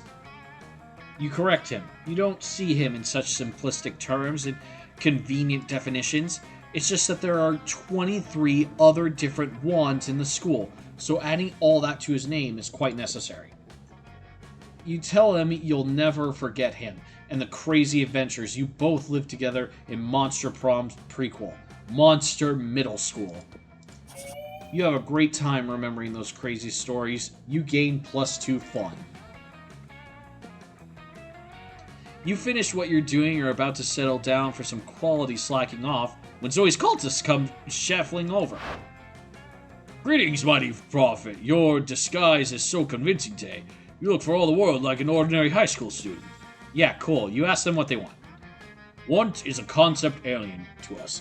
We've received everything we could possibly desire through communication with our dark mistress. But, we need some advice. You see, tonight is the reoccurrence of an event which used to bear great significance to the cult of Zagord. It's the night when the blood moon passes between the jaws of Dretchen Peak, causing the realm and the plane of torment to merge. We usually play all kinds of events yeah, that's a lot. Ritual cannibalism, profane summoning, a partial reading of Dianetics. But the cult of Zagord is no more. We are the cult of Zoe now, and we want to do something to show Our Lady of Endless Regret how much we've changed. As you have not yet led us astray, O great terrible prophet, we humbly petition you for your advice. What ritual will be worthy of the mighty Zoe? A cult classic suicide, except instead of drinking poison, we all drink a delicious blue-flavored energy drink. The most powerful bonding ritual ever. A cute slumber party.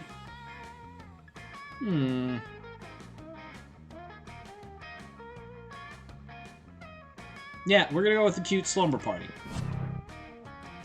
A cute slumber? But we trusted you. We followed you. We truly believed you were the prophet, but all this time, you're simply trying to force our Dark Master back into from where. Oh, fuck. You try to explain to what a cute slumber party actually is, but the cultists interrupt you. Enough of your lies, heretic. Prepare to get sacrificed. Oh no, you hate being sacrificed.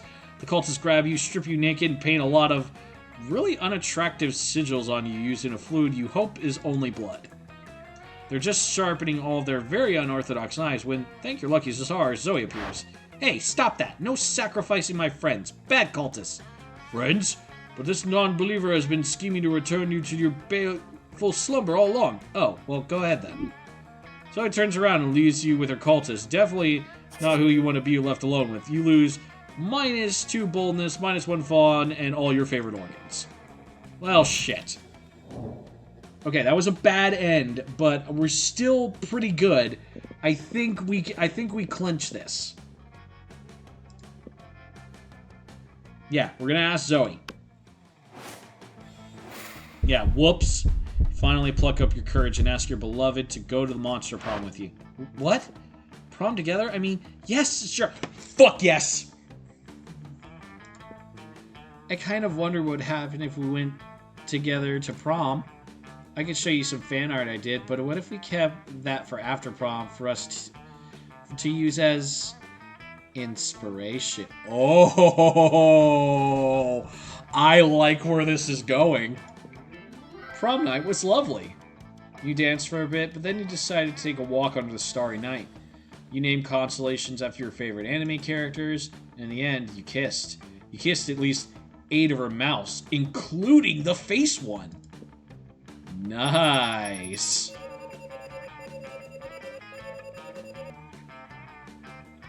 Most likely to survive for a year drinking only his own pee. Jimmy, best boy forever. I love this. I love this game. I love this game so much.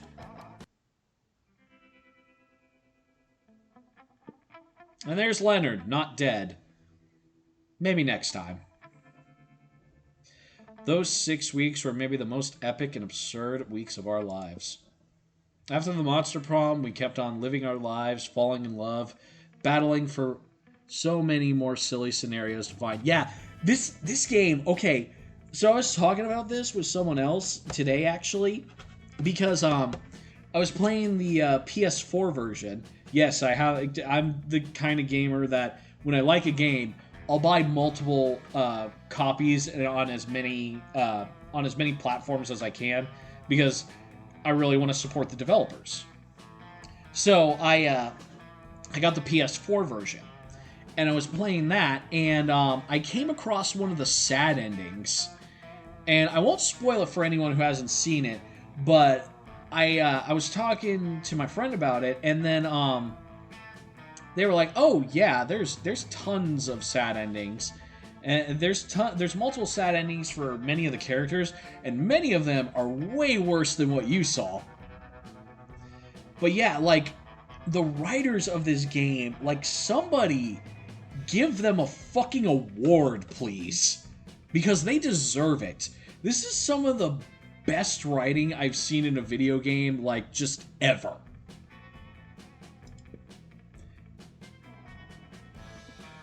And you know what?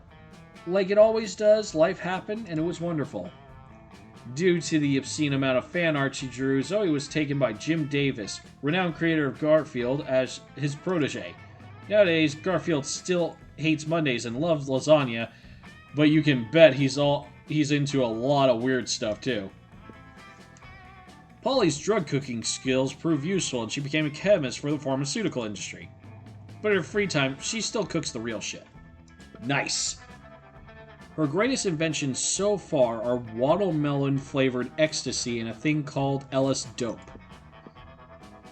Vera realized she was a character in a video game, which infuriated her. She spent her life making connections and building power because she's not part of the game. She plays the game. So be careful. Maybe now she's the one pulling your strings. I mean, she can pull my strings all she wants.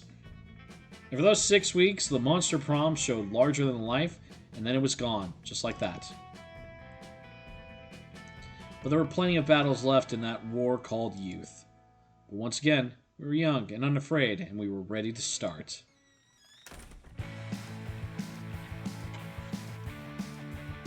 Alright, let's see all the nice little Polaroids.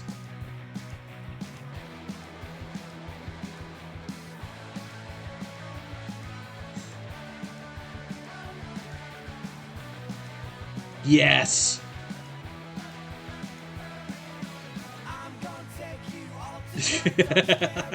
He really likes those knives. Watering your plants with beer. I didn't think about that.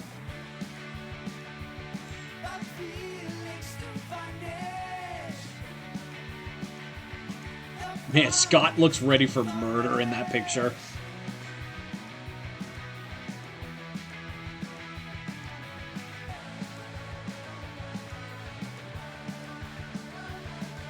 Oh, and there's all the playable characters singing.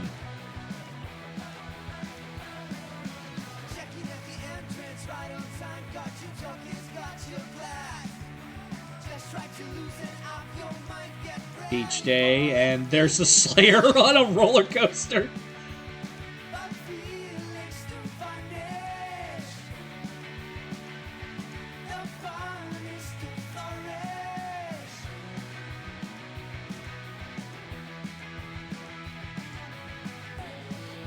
This game, I love this game so much. And it feels like there's... Calculester?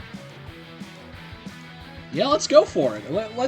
I've never actually tried Calculester's route before on this version or the PS4 version. So yeah, let's go with that. Calculester.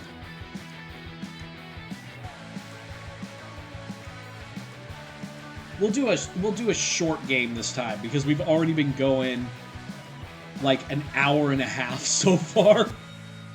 And with my commentary, like, the game is definitely more than what it says.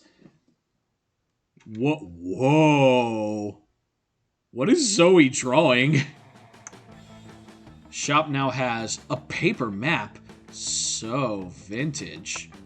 You unlocked 10 new images in the gallery. Alright, play. Just me. Second turn. We're gonna go with a short game this time. Because that'll put us probably about 2.5 hours. Spooky High School. This, yeah, you know what? Back then we were young and unafraid. Sometimes reckless, sometimes brilliant, sometimes just stupid. Yeah, you know what? We're gonna skip this. We've already seen that. Custom name. Always.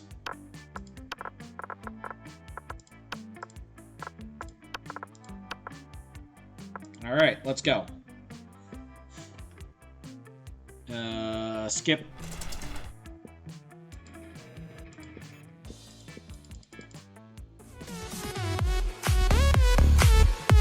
Play! Thanks for the coffin dance.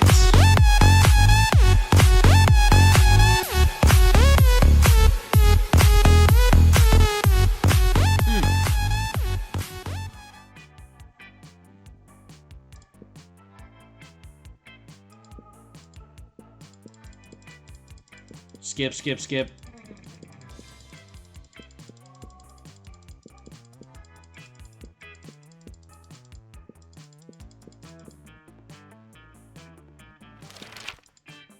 All right.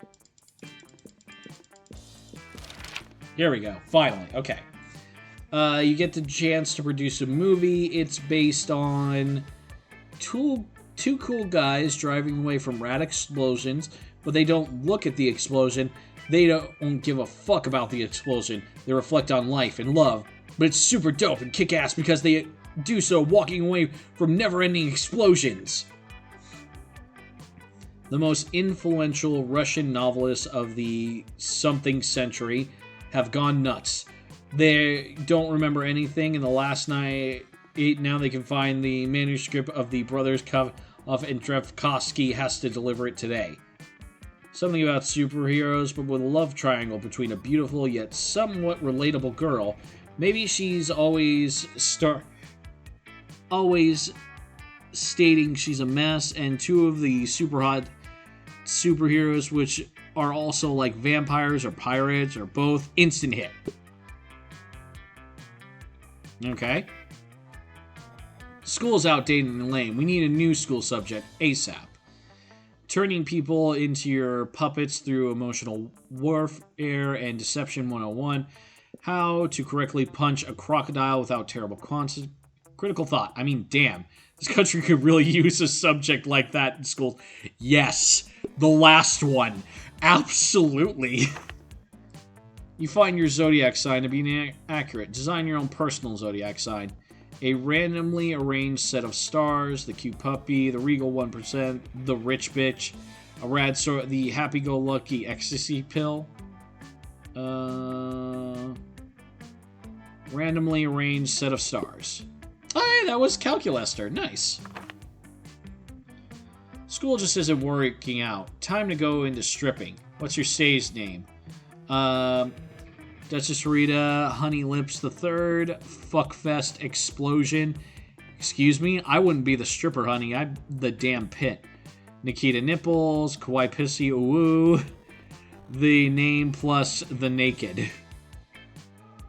I'm going with this one.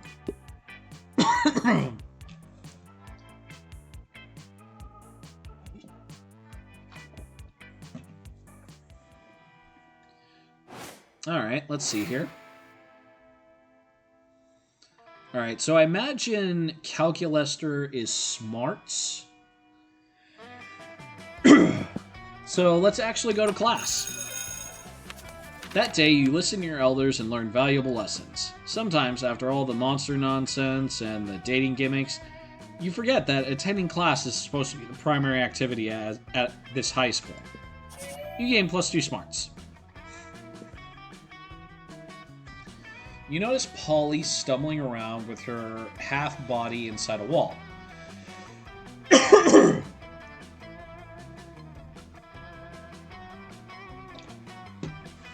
She looks like she's having a great time. Calculator doesn't seem to think so. Alert! Friend exhibiting non-standard behavior. Viral infection probable. No wait, dude. I just got tested. I'm just super. I'm sorry. I didn't understand that. Maybe try drunk. What is drunk? It's like, you know how sometimes you're on a safari, but all the lions are wearing oven mitts and your binoculars are your mom? No. Me neither. What are we talking about? Danger, viral infection so far advanced that friend is incapable of making sense. Drastic action required. Oh boy, looks like it's up to you to talk Calculester down or sober Polly up. Calculester just needs to understand what being drunk feels like, then he'll get it. Ask him to divide by 0. Calculester's right, Polly's in danger. Better hurry up and take her to the Advist antivirus meeting. You know, an AA meeting? Oh boy, we're going to AA? I love AA. There's free cookies and chanting and all these fun rituals. It's just like the suicide cult I was in right before I died. Oh, only one problem though. They kind of don't like it when you show up drunk for some reason, and I'm like super drunk. So let me just sober up real quick, use my ghost powers. 1 sec. Okay, looks like there's only one copy of each of you. I remember my name and what day it is. I no longer believe that I'm the very best dancer. Yep, totally sober. Let's go get some cookies. Analysis. Virus appears to have subsided. Intervention no longer necessary. Initiate celebration. Hip hip hooray. Hip hip hooray. Oh man, does this mean we're not going to AA? Lame. Now I gotta go get drunk all over again. We're just gonna ignore Polly's deep and troubling misunderstanding of AA and enjoy your newfound closeness with Calculester. You gain +2 charm and +1 fun. That's some convenient ghost power? Oh, absolutely, friend. That is a very convenient ghost power. Like, can you imagine just like, man, I really need to not be drunk right now, and then just snapping your fingers, and then bam, you're not drunk anymore. You approach Scott and Calculester sitting at a table conveniently located near a power outlet. Calculester is charging. Scott is confused. What do you mean you don't eat, bro? If you don't eat, how are you ever gonna get swole? Premise invalid. I am robot. Robots do not get swole. Swelling in robots is always an extremely bad sign. I don't drink enough for it to be relevant to me. Well, neither do I, but it would be cool to have. No eating? No getting swole? How do you live, bro? Technically, I do not live. It is one of my greatest sources of sadness. Thanks for reminding me. Oh, don't be sad, buddy. I know what will cheer you up. Some pizza. Pizza always cheers me up. Invalid suggestion. Pizza is food, which I do not eat. I am not designed to consume organic material, only electricity. But, you're actually pretty worried that Scott's head is going to explode? It might. It might seriously explode. Better find a way to satisfy his curiosity. Scott, Calculator, when you say I'm not design, all I hear is that you're not trying hard enough. Scott, electricity is the coolest, most energetic thing to eat. Have you ever tried eating a lightning? Lightning? That loud, bright light that comes out of the sky? I hate lightning. Woof, woof, woof, woof. Negative, Scott. The loud thing is called thunder. Oh, what's lightning then? The bright thing that comes out of the sky, but without the noise. Oh wow, noise-free lightning, just like fat-free protein shake. It sounds so energetic. I'm gonna go eat some right now. Please do not. But it's too late. Scott is already running around outside with his mouth open, staring at the sky. Good thing it's not raining or anything. Now you get to enjoy some alone time with Calculator.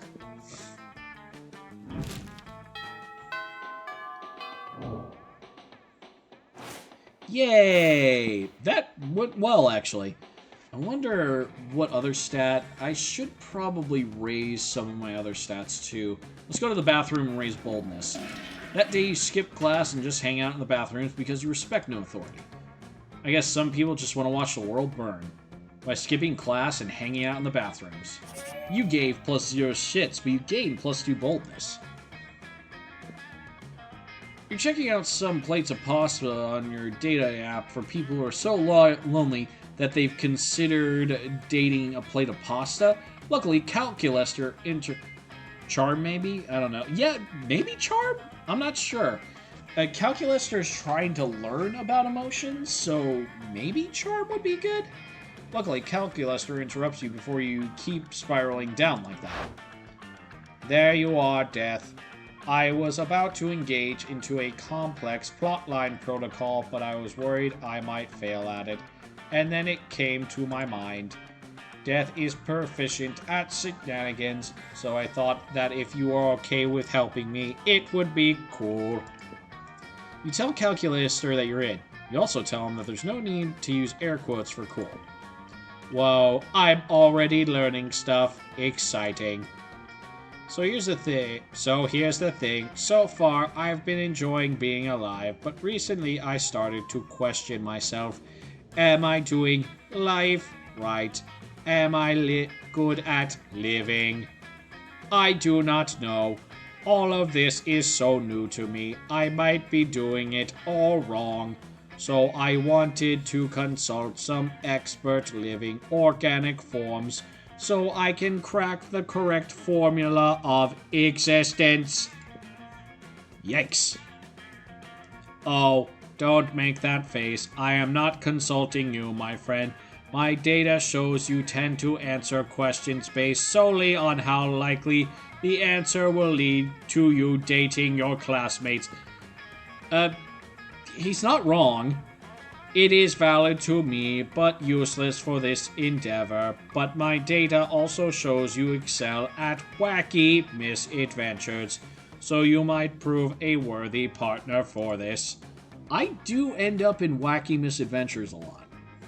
But no, I thought the best course of action would be consulting the 2 organic life forms that were key into turning me into a sentient being. If they push me into life, they surely have to be plenty wise. Look, here they are now. What's up, Cal?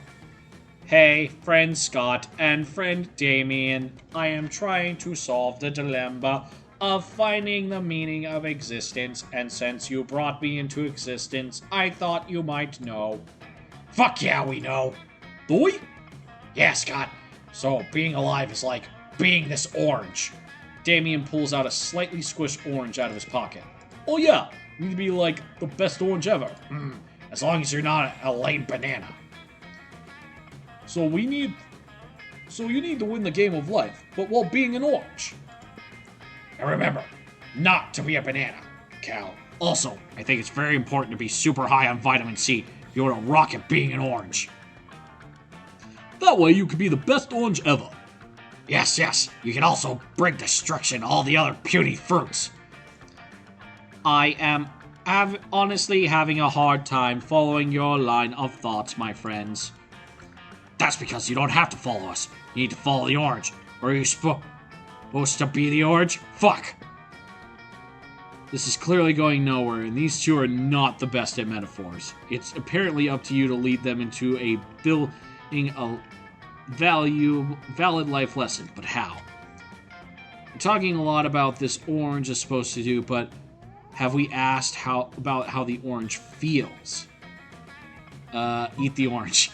That sounds like boldness, and my boldness isn't very high. This sounds like charm? There we go. Fuck yeah. Oh, that sounds like a very valid and thoughtful question. How do you think the orange feels about being the best orange? Let me ask it. Orange. Scott starts screaming at the orange and gets no response, obviously. Damien stops the nonsense by grabbing the orange again. I think the orange sometimes feels its pressure to be the raddest orange ever. Maybe there's more than one way to be the best orange. How so? The orange can be sour, but also sweet. Or maybe the orange sometimes feels pressured because it's orange. Dads are the raddest orange ever. And so, the orange sometimes wants to be as rad as its orange dads, but sometimes it just wants to explore its own truth and define what it means to be the best orange. I think Damien's projecting right now. That's very insightful, friend Damien. So life can be about defining how to become the best orange possible, but it can also mean different things for different oranges. Yeah, I think so. Anyway, I need to, go punch a wall. I don't need to go think about my feelings or whatever. Whoa, that much thinking made me hungry. Can I eat the orange, Damien? No, I want to keep it for a while. Damien leaves, looking at the orange in a very introspective way. Wow, friend Death, we gathered very useful data. I have high hopes for this wacky misadventure. Should we engage in high-fiving? Fuck yeah, you high-five Calculester. Scott also high-fives both of you, and even if he clearly has no idea what's happening. You all gain +2 smarts and +1 fun. But that doesn't help Scott, because he's already at -60 smarts, but it's okay. Week 2, morning. Alright, so let's see. We need to raise boldness and creativity. Let's go with creativity. That day, while rehearsing for the class play, it's as though the muses themselves had descended to give you a figurative blowjob. Your performance is intense and inspiring. It will be remembered for generations, which is pretty rad by high school play standards. You gain +2 creativity. You see Calculester happily treading towards his favorite little aloe vera plant when suddenly... Calculester, thank the fates we found you. A terrible curse has befallen us and we require your aid. I was built to help, literally. I have attempted to diversify in terms of my purpose, but my prime directive remains. Well, as you may know, from religiously following our TV Tropes page, we are currently engaged in a vicious struggle against the sun itself. The sun is a mighty foe, capable of inflicting tremendous casualties. We have fallen victim to its wiles. Behold! The Coven uncovers the shoulder to reveal some particularly vicious sunburns. So we have come to you, renowned herbalist, for a balm in our time of need. Let us cut the leaves from your little plant so we might avail ourselves to its healing properties. Allow me to clarify your intentions. You request that I destroy my favorite aloe vera plant in order to treat your sunburns. We ask that you make a noble sacrifice to free us from a terrible curse, yes. Internal conflict detected. I do not want to do this, but I am too kind to say so. Friend Death, what do I do? Let's think about this logically. Many people have done terrible things, but no plant has ever committed it. So, isn't this plant more worth the eternity of monster kind? If you're looking for aloe vera, why don't you just ask Vera? Are they related or something? This first one sounds like smarts, and that's my highest stat, so let's go. By the goddess, is it possible? Were we the villains all along? If I respond in the affirmative, will you cease to demand the destruction of my treasured plaid friend? Yes. Then yes. Oh, how we lament our debased animal ways. How can we make it up to you, good and pure aloe vera? Shall we weave you a spell? Slay one of your enemies? I do not see how that is necessary, but we must perform a quest to resolve ourselves of guilt. There must be some task we can perform on behalf of your plant friend. I suppose you could bring me one ice cube. I water my aloe vera by placing an ice cube so that the water enters the soil more slowly. An ice cube. Fitting prize for the most noble. Our only hope is that the precious ice can survive the heat and machinations of the vile sun. Yes, well, good luck. The Coven rushed off to find ice. Happy to be on a mission, Calculus returns back to his plan, happy not to be part of their mission anymore. For brokering this truce, you gain +2 charm and +1 fun.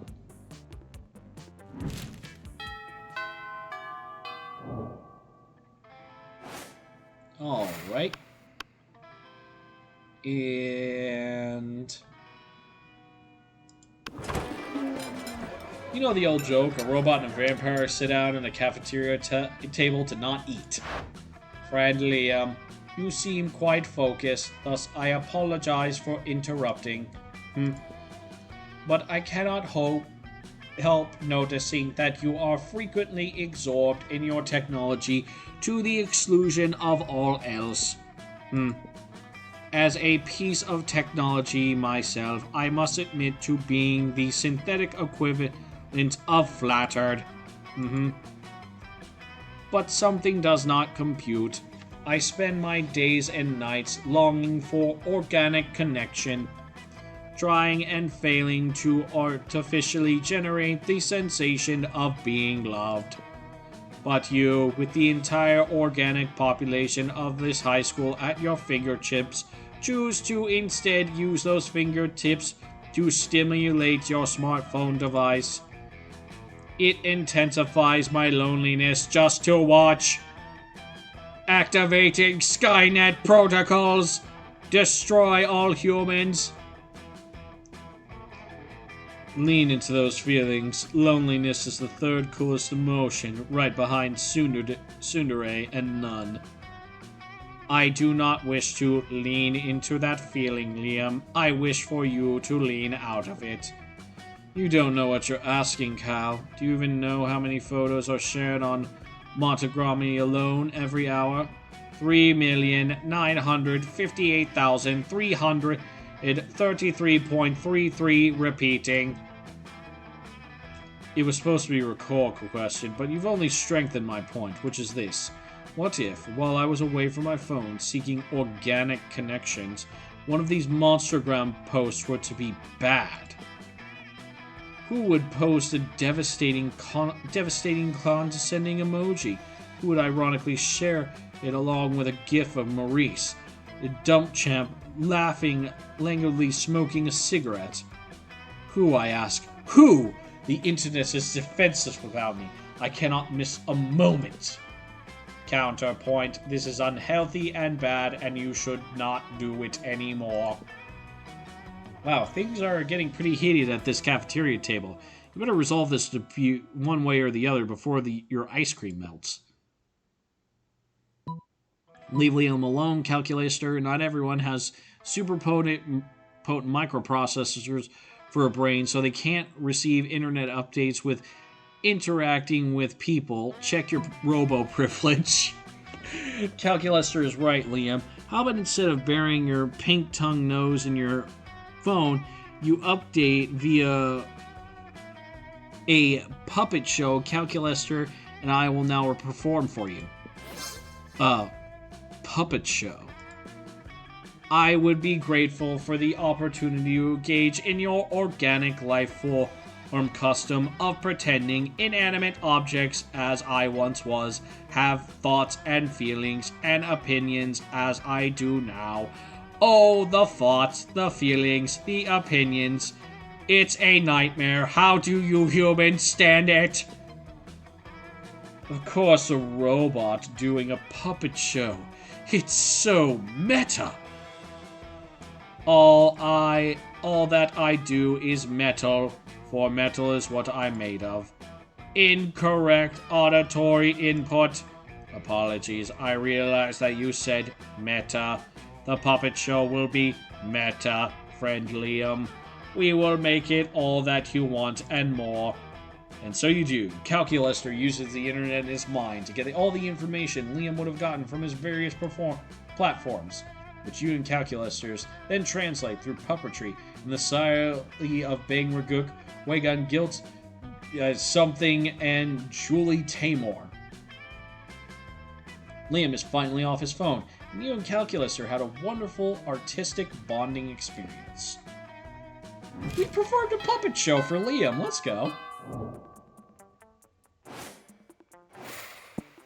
Alright, let's see. What do we raise up next? Definitely should raise up boldness. That day you skipped class intending to spend the term in the bathrooms. But you encounter 3 wild hyenas on the way here. Again? Who the fuck runs security here? Yeah, +2 boldness because we subdued him with a comb. Let's go. You promised yourself you weren't using the pasta dating app, yet here you are again. You can see how stupid the whole thing is, yet this plate of apacheni looks way more delicious than loneliness. Hey, friend Death, what are you doing? Nothing! You throw your phone away so no one can see. And it shoots into a wall and crumbles into pieces. Oh, I mean, you could have told me nothing if you didn't want to talk about it. Question was a mere protractory tactic to engage into conversation. What I really want to ask you is if you were up to more wacky misadventures searching for the meaning of life.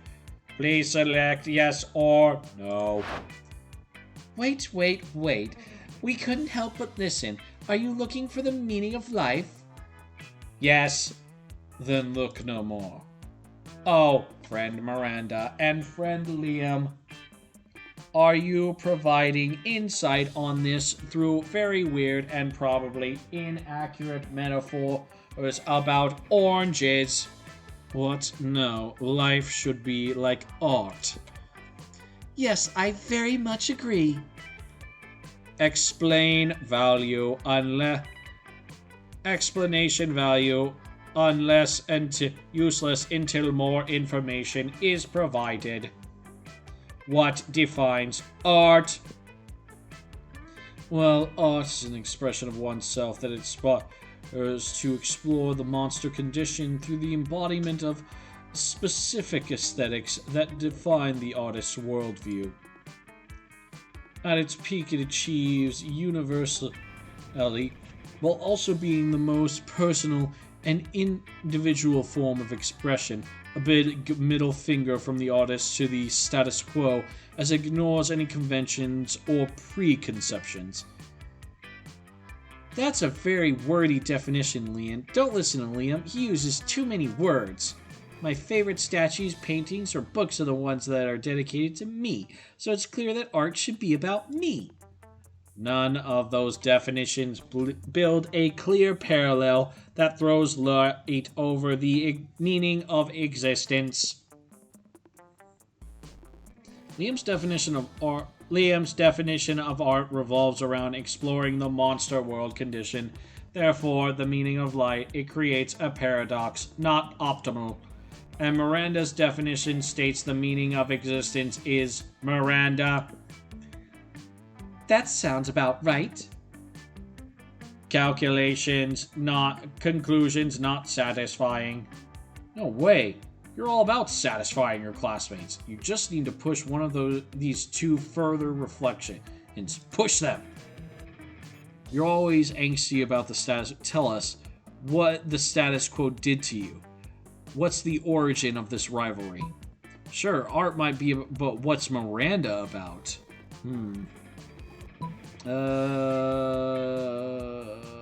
This one. Not so creative. Ah, fuck. What? You want me to tell an origin? That's so mainstream. I think what Death wanted us to know is why you specifically have what you might call beef with the concept of the status quo. No, origin stories are too cliche. You know what's not that cliche? I have the suspicion we won't want to know. A bunch of rabid eels. Assessment: budget of rabid eels are probably not cliche, but the uncommonality of it is probably due to the fact that it is a very, very bad idea. No, I tend to find eels very trustworthy, but these ones are too rabid. You'll all get electrocuted. No one is happy. You lose -2 fun and -1 smarts. Ah, fuck. I fucked it up, chat. Alright, let's see. Outdoors. You know what? We'll go to the shop. See if we can get something. Let's see. Creativity. That raises fun, I would imagine.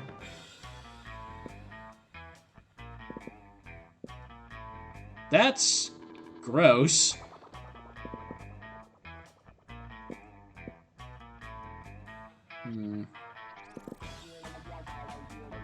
Fuck it. Give me the glasses.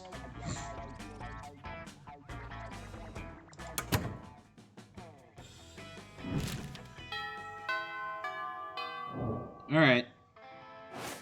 Let's see. Oh.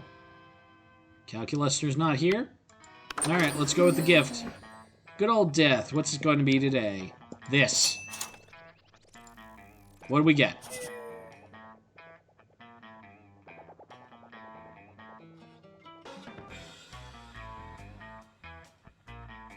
Well, fuck.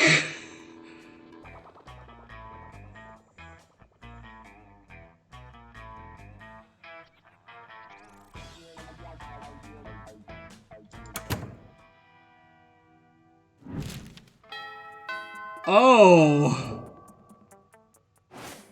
Oh, boy. I guess class? Yeah. Yeah, that's about right, Clay. Oh, we got fucked at the end, and not in the good way.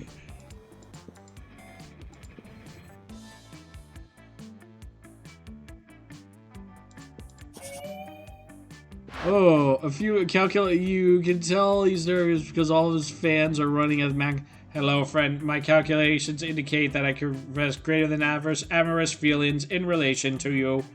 I am considering two more than friends. However, quantitative analysis of the relevant data pools indicates a disturbing trend. If a potential love interest cannot get along with their partner's parents, relationship success probability drops to 0.06%. I have what you organics would call a good relationship with the library computers that function as my parental units. I would like you to meet them and receive their blessing, since you are such a kind understand. Oh fuck, this is gonna go bad. Oh fuck, neither of those adjectives accurately describe you. More accurate would be horny and horny. Well, it looks like you got to concoct a brilliant plan to woo Calculester's parents. Offered to defragment their heart, but this is like a head massage for computers. Learn binaries so you converse with them in their native tongue. Not so charming. Yeah. And get to study. Greetings, you say to them. What's taking so long, says what, you don't like numbers or something? Frankly, I'm offended to assume we use binary, says Calculester's mom. Our native language is Italian. Also, I am not sure that you're aware that you are saying what you are spelling, and you essentially screamed penis at my family. This happens every time you try to beat summon spirits, -2 smarts and -1 charm. Fuck! I got screwed. Okay. Well, we gotta try, right? Let's see if Ask your beloved to go to monster. Oh, going to. I mean, low battery, critical levels, cannot respond to shutting down. Beep boop. Damn. Damn, you're bad at interacting with people. To repent for the sin of making so you were forced to walk around the school in the nude, accompanied by a man who chanted shame over and over while ringing a bell. Classic. Well, fuck. We were doing so good!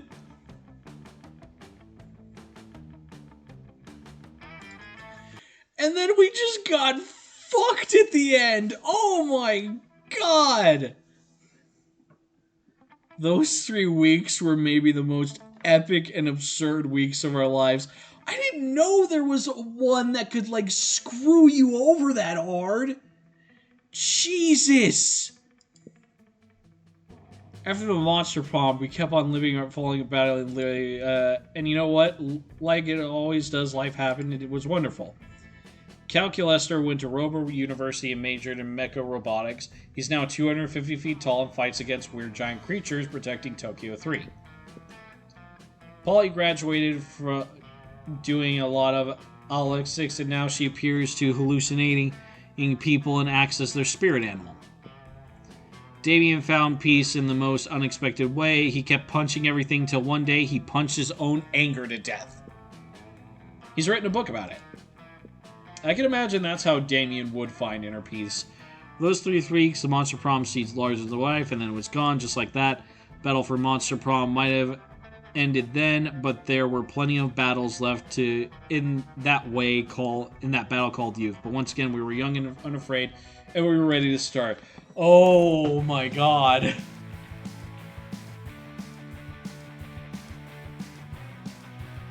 I got super fucked at the end.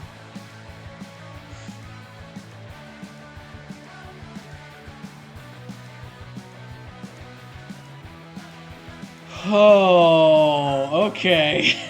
That was super awkward.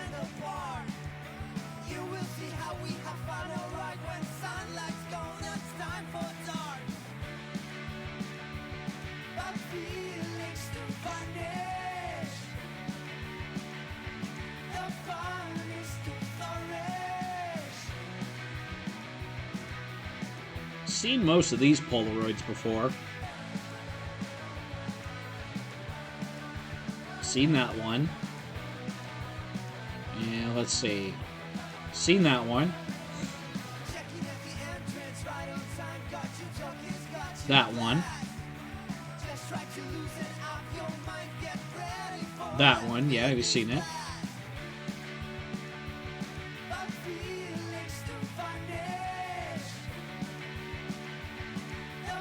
We go back later and clip that moment, the epic moment of the most epic failure I have ever received. Oh my god.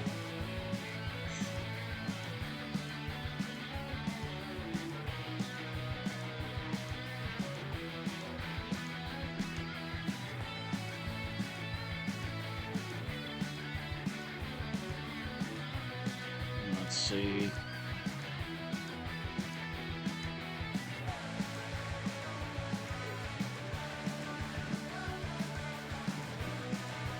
Yeah, okay, these are a few new ones.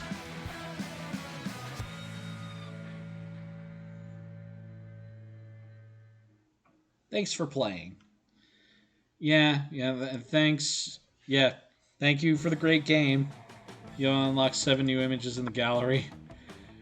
Whew, okay. So that last part was, crippling, but I've had fun. But I had fun today. I had a lot of fun with you guys. I really want to start playing this game more regularly, so I might like start setting aside random days. I'll still play other games, and I'm definitely gonna still try and collab this with Appleseed and Starlight, because I really like playing this game with other people, and would actually love to play it with more people if anyone's interested. But yeah, this was really fun today. I honestly, like, even with the failed run at the end, I still had fun with that. That was a surprise, getting hit with that coal bag at the end there. But anyways, thank you to everybody who showed up. I appreciate every single one of you. We're gonna start looking for someone to raid. Nope.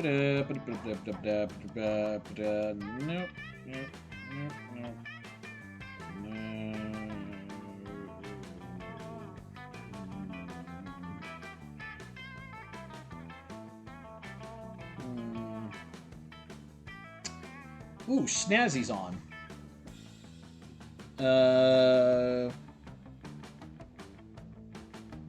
Says a link to the past, but I don't think that's what's actually on. But anyways, thank you to everybody who came in, who likes, who follows, who subscribes, who use some of my silly sound alerts today that I found. And thank you to everybody who ever comes in and watches my streams. I really appreciate every single one of you. And as always, boneheads, I'll see you on the other side. Take care, everybody. Oh, raid message before I go.